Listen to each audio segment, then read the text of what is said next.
Israel macht, was der will.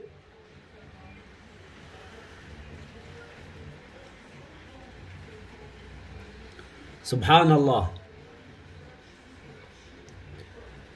Das Wetter hier in Deutschland ist komisch.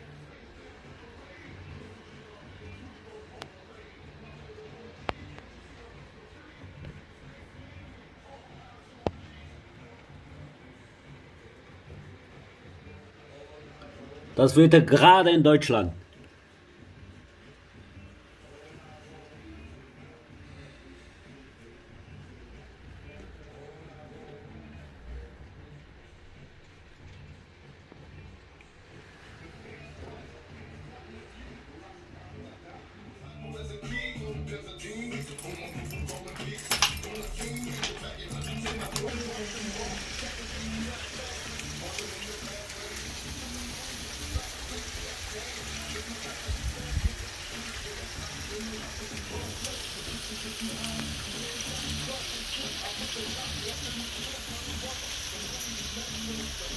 Morgen Sonne,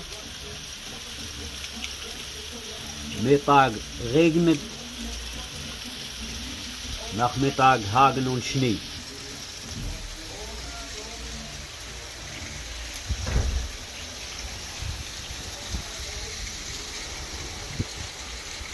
Aber richtig.